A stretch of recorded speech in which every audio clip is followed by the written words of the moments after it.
Journaliste en danger, Brand Kamga, journaliste à Naya TV de Jean-Bruno Tagné, vient de passer sa première nuit à la prison centrale de Yaoundé-Nkondengui. Le rédacteur en chef de cette télévision numérique est accusé de tentative d'enlèvement d'une élève. En attendant l'épreuve de ces accusations, son affaire a été renvoyée dans 2 semaines, de quoi choquer les ONG des droits de l'homme, le syndicat national des journalistes du Cameroun et les avocats au barreau du Cameroun, qui groupés de ce tollé général au cœur.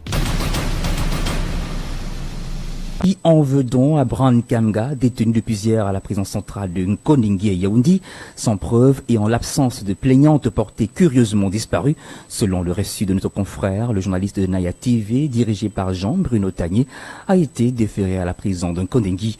Il est accusé, vous l'avez suivi, d'une tentative d'enlèvement d'une élève à l'école, une détention jugée arbitraire par les organisations de la société civile.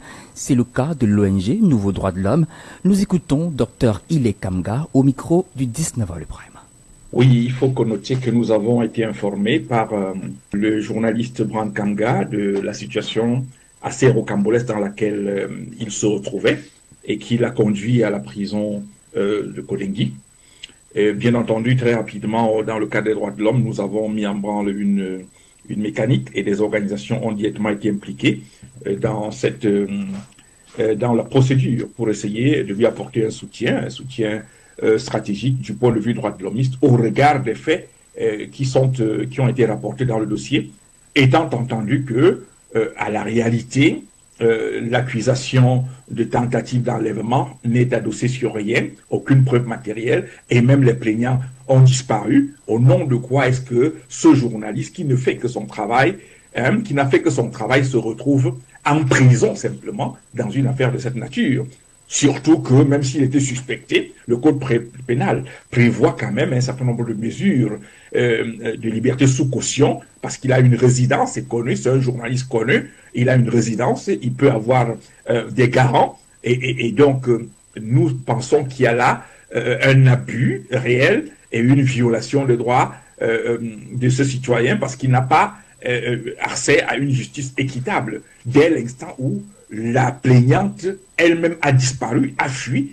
On ne peut pas aujourd'hui fuir en tant que plaignant sans laisser de preuves, et puis un citoyen se retrouve être embasillé dans les prisons. Il va de soi que Brand Kamga n'est pas le seul à être dans cette situation, il y en a plein d'autres centaines de Camerounais, mais voyez-vous, on est obligé de s'en tenir aux cas qui nous ont été mis à notre disposition, parce que ça peut amener aussi à soulever l'indignation par rapport à la situation de ces centaines de Camerounais qui, pour rien, pour un simple jeu d'humeur, se retrouvent aujourd'hui en prison, sûrement dans une procédure rocambolesque comme celle de Brand. En tout état de cause, nous sommes ravis de savoir que les organisations de droits de l'homme, notamment Mandela Center International et même Nouveau Droit de l'Homme, se sont déjà engagés à accompagner Brand Kamga dans la défense de ses droits et surtout sous le prisme des droits de l'homme, parce qu'il n'est pas question pour moi de valider ou alors d'accompagner des gens pour se soustraire à la justice, mais simplement de les accompagner sous le prisme des droits de l'homme qui auraient et qui sont violés dans le cas de Brand Kamga par rapport aux faits qui ont été mis à notre disposition. Donc, nous allons continuer à accompagner et à mobiliser d'autres organisations sur le fait, comme nous le faisons pour le cas des 2 bébés qui sont en prison à Bamenda depuis pratiquement 230 jours aujourd'hui. Et c'est bien dommage. Avocat au barreau du Cameroun et défenseur des droits humains, maître Fabien Keigné condamne les agissements d'une justice instrumentalisée. Il s'indigne dans cet entretien à suivre. Juridiquement, en ce qui me concerne, on ne peut pas banaliser les faits de tentative d'enlèvement d'enfants. Mais lorsque j'écoute le récit fait par Jacques Kamga en Bastille, ça fait véritablement froid au dos et on se pose la question de savoir s'il faut véritablement désespérer de la justice, parce que voyez-vous, il est renvoyé en flagrant dans le cadre de la police de flagrance. C'est-à-dire qu'il devrait passer en jugement immédiat comme ça se passe sur d'autres dossiers. Dès que vous êtes amené devant le juge, il doit aussitôt, n'est-ce pas, vous passez en jugement, peu importe la comparution ou pas de la victime. Cela suppose que le juge ou bien le procureur qui poursuit a suffisamment d'éléments pour amener la personne en jugement rapide devant le juge. Malheureusement, dans le contexte judiciaire camerounais, de plus en plus, ceux qui sont chargés de la protection de l'application de la loi, en l'occurrence, les représentants, les procureurs de la République ont cette habitude fâcheuse, n'est-ce pas, de renvoyer des affaires lorsque la partie qui est mise en cause sollicite la mise en délibéré. On ne sait pas pourquoi ces renvois sont souvent sollicités. C'est d'autant plus que le procureur qui renvoie la personne devant le juge est supposé avoir suffisamment d'éléments.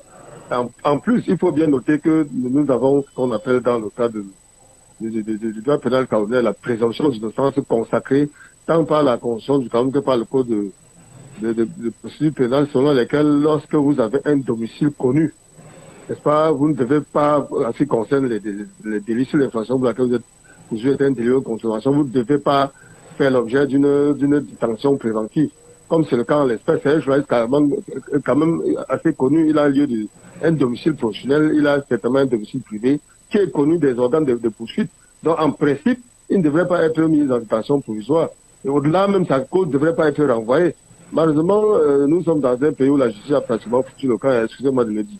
C'est l'insuffisance de la justice. Vous ne pouvez pas estimer que vous êtes victime d'une infraction comme celle-là, qui concerne votre enfant dont vous créez l'enlèvement, et vous abandonnez peut-être l'auteur de supposer de cet enlèvement pour disparaître dans la nature. Pour quel motif? Ça veut dire que c'est une infraction qui n'existe pas à votre propre tête. Et j'ai pu penser que certainement les institutions judiciaires ont été manipulées comme ça se passe souvent. Et surtout, c'est d'autant plus que lorsqu'on a la bourse dans ces pays, n'est-ce pas, selon que vous êtes riche, les jugements de la Cour vous rendront blanc ou noir. Pour utiliser cette sacrée formule, n'est-ce pas, de certains juges conçus il y a longtemps. C'est ce qu'on pratique aussi au Cameroun, puisque vous êtes riche, vous êtes haut placé, vous êtes sûr, n'est-ce pas, de faire des libertés de tout citoyen camerounais ce que vous voulez. Et naturellement, le syndicat national des journalistes du Cameroun appelle à la libération de Brand Kamga, qui dispose d'un domicile. Sa présidente nationale, Marion Maël Obam, réitère dans la foulée que journalism is not a crime. Nous l'écoutons dans le micro de la rédaction. Marion Maël Obam, bonjour et bienvenue sur le journal de Diambo FM. Bonjour, Elton Decha. Alors, un autre journaliste qui est désormais détenu à la prison centrale de Nkondengui, Brand Kamga, pour ne pas le citer. J'imagine bien que le syndicat national des journalistes du Cameroun, donc de la présidente. Oui, c'est une situation qui est inquiétante parce que les faits qui nous sont parvenus sont assez complexes, mais rien ne demande ou n'instruit qu'on puisse et le mettre et l'écrouer alors qu'il a un domicile connu, il a un lieu de travail connu et qu'il peut comparaître librement. Donc c'est des privations de liberté qui sont quand même un peu exagérées et nous suivons de très près cette affaire pour essayer de comprendre quelles sont les tournures et de pouvoir faire le lobbying nécessaire pour pouvoir le sortir de cette situation. Et j'imagine que vous le dites encore que journalism is not a crime. Non, journalism is not a crime. Indeed, journalism is not a crime. Donc, écoutons Philippe Nanga, coordonnateur de l'ONG Un Monde à venir. Cette énième affaire concernant un journaliste, notamment Brand Kamga, a tout l'air d'une affaire, d'une scène de théâtre, j'ai envie de dire mal montée.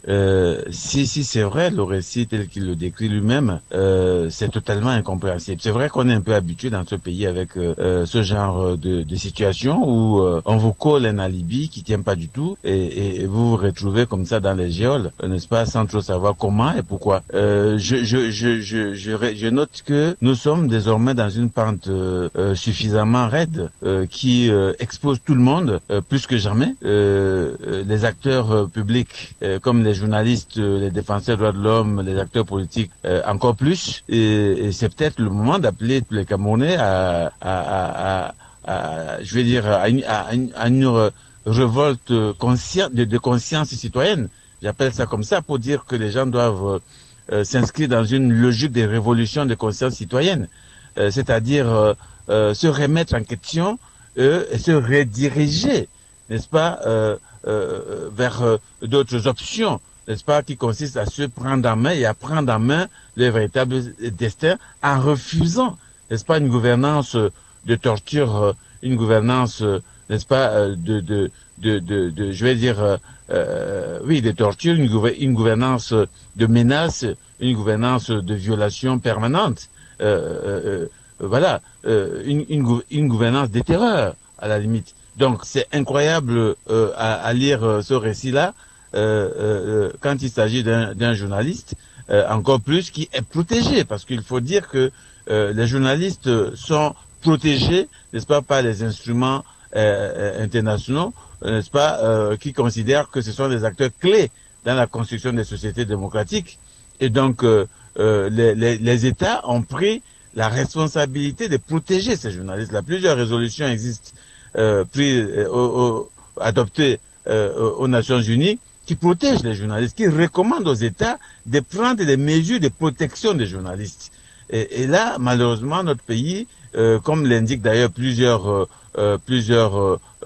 plateformes, plusieurs organisations, est devenu un pays à risque, n'est-ce pas, pour plusieurs acteurs, particulièrement pour les journalistes. Et ça devient de plus en plus inquiétant. Dans un pays, si vous n'avez plus de journalistes, si vous n'avez plus de médias, eh bien le pays est mort. Et on ne peut pas en même temps se revendiquer d'être une démocratie et être, n'est-ce pas, permanemment dans un processus d'étranglement, n'est-ce pas, de cette démocratie-là. C'est le paradoxe que nous vivons depuis quelque temps dans notre pays, où le discours officiel laisse croire qu'on est dans une démocratie et qu'on est dans le dialogue, l'apaisement, la conciliation, le développement de la démocratie, l'ouverture, la participation, ça c'est le discours officiel. Mais tout à côté de ce discours officiel, les faits sont tout le contraire, tout le contraire. Et ce qui est extraordinaire, je dis ça comme ça, c'est que c'est souvent les mêmes acteurs, les mêmes personnes qui vous disent un jour non, nous sommes un pays de paix, de dialogue. Les mêmes acteurs, n'est-ce pas, sont à l'origine des faits, n'est-ce pas, des violations graves, n'est-ce pas, de la paix, de l'ouverture, du dialogue, de la démocratie et autres. Donc, c'est la situation que nous vivons, j'ai envie de dire, dramatique de notre pays depuis quelque temps. De mon point de vue, quand un pays est dans une situation comme celle-là, il y a une seule chose à attendre, n'est-ce pas, pour reprendre une direction qui correspondent aux idéaux même de notre nation. Et ça demande à ce que j'appelle la révolution de la conscience citoyenne. C'est-à-dire que les gens se remettent en question réellement, se redécouvrent, n'est-ce pas, une autre façon de faire, n'est-ce pas? C'est ça la révolution dont je parle, c'est-à-dire que les gens se redécouvrent une autre façon d'être, d'autres façons d'agir, qui poussent et qui obligent, n'est-ce pas, les tenants du pouvoir à respecter leurs propres engagements, à défaut, n'est-ce pas, d'améliorer, n'est-ce pas, le cadre réglementaire des dispositions juridiques qui existent en matière de protection des droits de l'homme et particulièrement en matière de protection des journalistes et des médias. Voilà ce que je peux dire sur cette affaire qui, une fois encore, va donner une image négative, très négative de notre pays sur le plan national et sur le plan international. 19h.